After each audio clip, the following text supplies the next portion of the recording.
Hey y'all, welcome back to my channel. This is the cutest little cake that I've made so far. This little Cocomelon cake I did for my friend's daughter's first birthday. It's just so cute. So I'm carving an 8-inch cake, 3 layers. And what I did was just cut the top of the cake just to take away that sharp edge to round it out a little more. And I really don't know the shape of Cocomelon, to be honest with you. I just freehanded and I just shaped it to see where I was going until I got this shape. I just shaped down a lot of it just to give it a more rounded look. And off camera I also did the same thing to the bottom, just took off that sharp edge, and I also cut the cake board smaller than the cake so it won't show, and then you can also get that effect like it's all symmetrical. I guess I really cannot explain how I did that, but I have some green buttercream that I did a crumb coat with, and I let it stay in the refrigerator for about 30 minutes, and now you see me adding my final coat.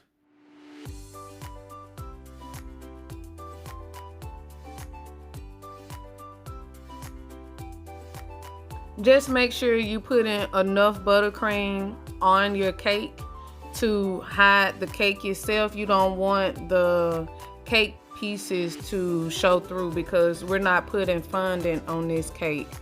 And I made a little homemade cake scraper because I couldn't find I have a new pack and I cannot find my little plastic scraper. So I just got a piece of the Philadelphia cream cheese paper and I wrapped it with plastic wrap, and I'm just taking that Philadelphia paper, pushing it under the cake a little bit, and then dragging it up.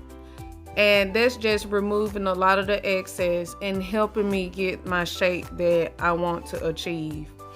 And now I'm just using my spatula to help it along. So now it's time to cut all the pieces out for Cocomelon, and I just printed this template off the internet. Just find you a little picture, print it out, and I rolled out some white gum paste. Well, it's funded, but I added Tylose powder to it. Y'all know, if y'all have been watching my other videos, that's what I do. Instead of buying gum paste, it's a little more expensive, so it's a little cheaper to just get the fondant and add your Tylose powder to it. So I rolled out this fondant pretty thin. I think it's smaller than 1/8 of an inch because I just didn't want the face to be too bulky. So I just rolled it as thin as I can get it without tearing it. And I'm using that face as a template. Got my X-Acto knife and I'm just cutting around the edges. Now if you see, I did flip the plate off. I did have the face upside down, so when I cut it, it just look a little better. Like that's the better side when you flip it over. Now I'm just taking some scissors and cutting that white edge away from Cocomelon face so I can get a smaller size. I will roll out some like blush colored fondant. And how I achieved this color was I just added a little pink, just a little pink, and just a little brown food coloring to get that color. And I did the same thing, flipped it over and cut around the edges. Alright, this is a good time to go ahead and hit that subscribe button if you hadn't already. Also follow me on Instagram and Facebook at Crafted Cakes and Desserts.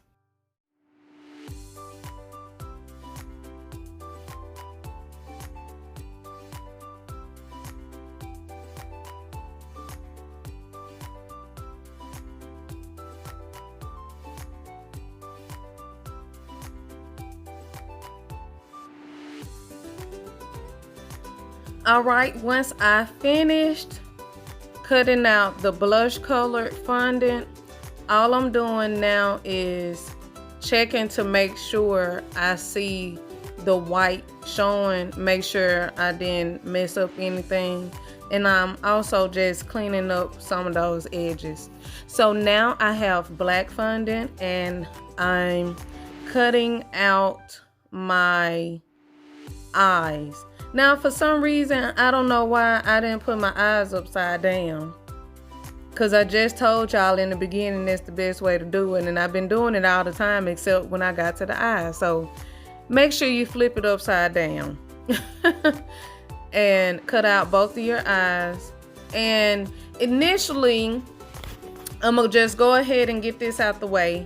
Initially, y'all see I did cut out the eyes of my template, the nose and the mouth, because I was gonna have all that even, but I decided against it later on because stuff wasn't acting right. But right now, all I'm doing is taking some black fondant and shaping out the nose. And you can see I'm just rubbing it between two fingers because it's so small. And I do cut off excess and I keep rubbing it until I get this desired shape and size.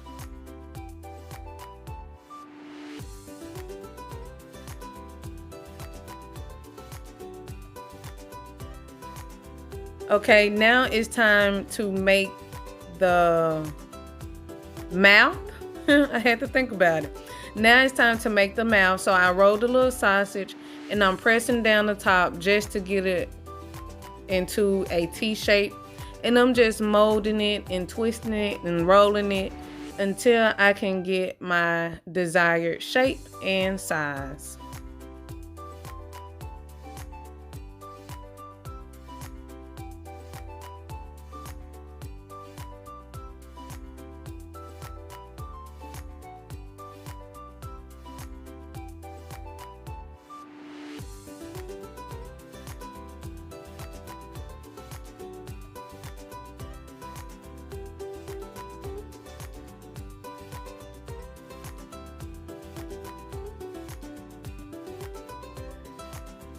So all I'm doing now is just taking a little tiny piece of white to make like the, what you call the white of their eye. Whatever that is, I really just don't know, y'all. Help me out in the comments if you know with the little white part. Maybe it's their pupil. I don't know. But I'm just making the white of the eye. And it's really, really teeny tiny, so I just tried to make sure I had it at least close to the same size. So what I was telling y'all earlier, that I did cut out the eyes, the nose, and the mouth, not only on my template, but on that, because I was going to put my eyes at the same thickness as the face part, which is the blush color, but it didn't work out, and y'all will see later on how I corrected that. But I'm just adding a little gel at the back of the face to just glue it on, and then I started adding everything. You see, I just added the pieces that I cut out back to that fondant. So when I add the eyes, it won't sink in. So at least this will give it something it can rest on.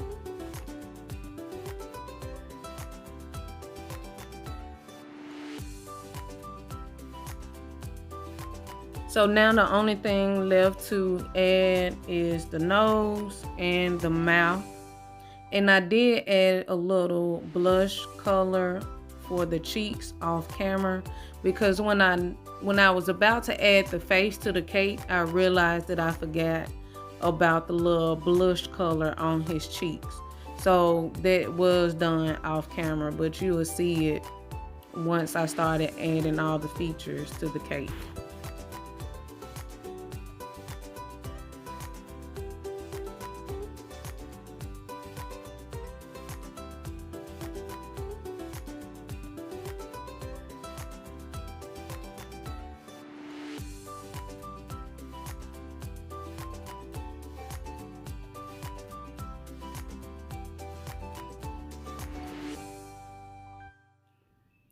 look how cute his face came out. It's just so adorable. All right, time for the Ladybugs. Y'all, I'm really trying my best with this semi-sculpting stuff or making little characters out of fondant. It's a struggle for me, but I think I did good. And don't tell me I didn't, but for real, all I did was got some red fondant, shaped it into a shape that I thought a ladybug was shaped like. I used my piping tip to cut out little small round circles for the spots on the ladybug, and I used some more of that piping gel and just added in random spots. Well, it really wasn't random, but I wanted to make it a little pattern, but just place it on the little hunk of red fondant that's supposed to be shaped like a ladybug, and I think it turned out to be cute. I really did. You can tell it's a ladybug. So now I'm just trying to make the head of the ladybug. I use some more of that black fondant, roll it into a ball, and that's the head of the ladybug. So to attach it, I used a toothpick. I inserted it into the body of the ladybug just to open that hole up.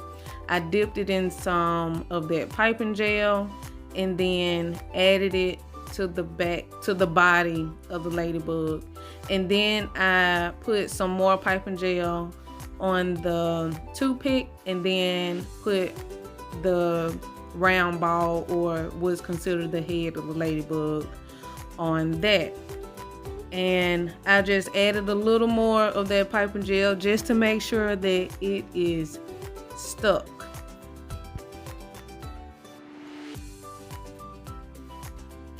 All right, so now it's time for the eyes, and I just got some itty bitty pieces of white fondant, and I tried to make sure it was symmetrical, that they weren't lopsided. The eyes, I tried to make sure the eyes weren't lopsided, but I added a little of that piping gel, just a little dot to the sides to put that white dot. And I guess I didn't get it on camera, but I also put a little blue to make like the pupil of the eye for the ladybug.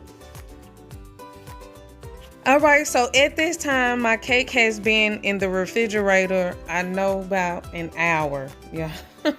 It took me a while to make all those decorations for the cake, but it was perfect timing. You want it to stay in the refrigerator as long as you can so that buttercream can get really firm.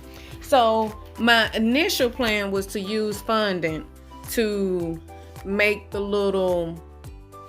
different coloration of green. So I was like, okay, when I was spreading, trying to smooth out the buttercream, I realized when you use heat, it makes that portion of the buttercream darker. And I was like, that's perfect. I don't have to use fondant. That's just more steps, more time. So all I did was just dip my small spatula into boiling hot water, and I let it sit in there for about 10 minutes, about 10 seconds or so, until it could get really hot. And I wiped the excess off with a paper towel, and I just rub the sides. And when you go all around, you get that really cute design. So I really liked it. And that's something I forgot, that when you heat up buttercream, it gets darker. So this worked out perfectly. So you remember when I said I added that little blush color or pinkish color to the cheeks, and it made it even better. So now I'm just adding all of the components to the cake. If you want to know how I cover my cake board, I do have a video up that I posted last week, this exact cake board on how I cover my cake boards with fondant. So the top part, I guess that's like the antenna of Cocomelon. I'm not sure. I did not have that recorded, but I'm adding my ladybugs by using 2 toothpicks, and I dipped it in some chocolate, inserted it in the cake, and I am using scissors to keep a hold of the toothpick, so when I slide the ladybug on, the toothpick wouldn't go inside the cake. It'll actually go inside the ladybug like I wanted. So I just put the smaller ladybug at the top and then put the larger ladybug at the bottom.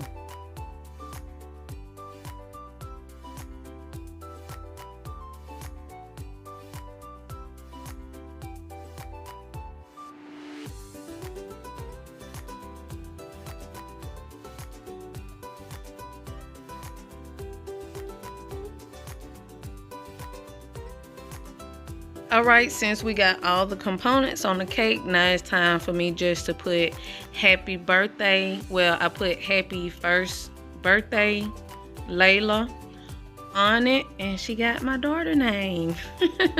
So all I'm doing is just arranging the letters on how I think it will look and what I think will look best, and that's it.